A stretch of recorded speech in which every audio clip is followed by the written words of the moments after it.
चलिए आज हम बनाने वाले हैं क्लास 10 का एक्सरसाइज 1.2 का क्वेश्चन। क्वेश्चन नंबर 1 है, निम्नलिखित संख्याओं को अभाज्य गुणनखंड के गुणनफल के रूप में व्यक्त कीजिए। किस रूप में करना है हमें? अभाज्य गुणनखंड के गुणनफल के रूप में करना है।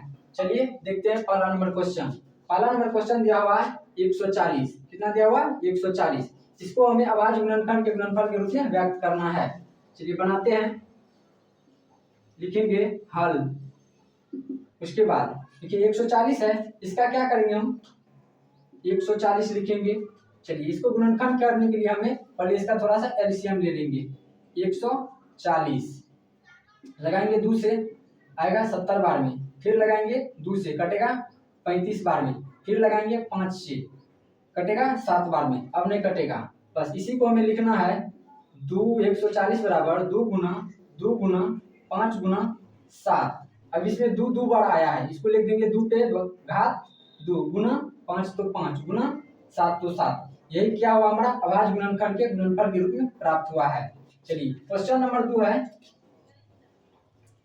2 नंबर लिखेंगे 156। इसका क्या करेंगे हम? यहाँ पे छोटा सा एलसीएम कर लेते हैं। 156 लगाएंगे 2 से, 2 7 14 2 8 16। फिर लगाएंगे 2 से, ये जाएगा 39 बार में। फिर लगाएंगे 3 से, ये जाएगा 13 बार में। अब नहीं कटेगा। 156 बराबर लिखेंगे 2 गुना 3 गुना 13।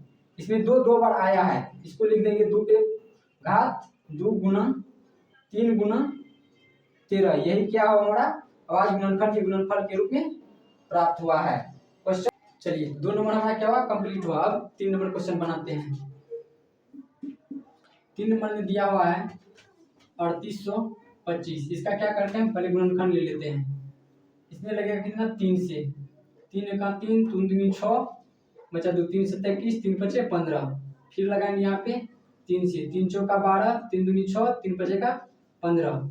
फिर यहाँ पे लगाते 3 से, 3 एका 3 3 से नहीं लगेगा, 5 से लगाएंगे।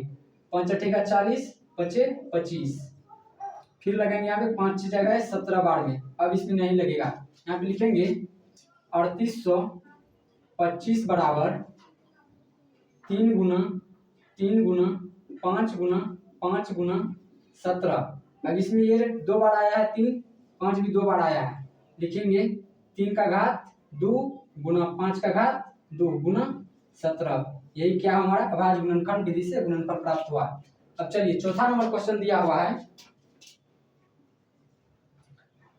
500। चलिए 3 नंबर हमारा बन गया। अब देखते हैं क्वेश्चन नंबर 4 को। 4 नंबर में दिया हुआ है 5005। इसका पहले गुणनखंड कर लेते हैं हम। इसको लगाएंगे 5 से, यह जाएगा 1 5 कम 5 0 0 फिर 1। अब इसमें लगेगा 7 से, 7 से लगाएंगे 7 कम 7 7 चौका 28 7 तिया का 21। फिर इसमें लगाते हैं, देखते हैं 7 से 8 9 11 से लगेगा। 11 कम 11 11 तिया का 33। अब लिखते हैं 500 बराबर 5 गुना 7 गुना 11 गुना 13। यही हमारा हुआ अभाज्य गुणनखंड विधि से गुणनफल प्राप्त हुआ। अब क्वेश्चन नंबर 5 को देखते हैं। 5 नंबर में दिया हुआ है 7429। चलिए इसका निकालते हैं। या देखिए यहाँ पे एक विषम संख्या है, या किसी विषम संख्या से ही कटेगा। 3 से लगाते हैं, 3 एकम 3 3 दूनी का 6 3 चौका 12 2 बचा 3 से नहीं कटेगा। या 7 से भी नहीं कटेगा। या कटेगा किससे?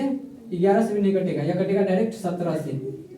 इसमें लगाते हैं 17 से, 17 चौका 68 2 4 2 6 6 2 17 तिया का 51 17 7 119।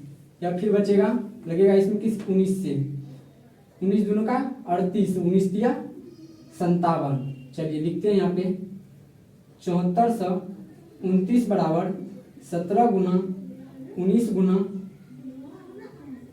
23। यही क्या हुआ? हमारा अभाज्य गुणनखंड विधि से गुणनफल प्राप्त हुआ है।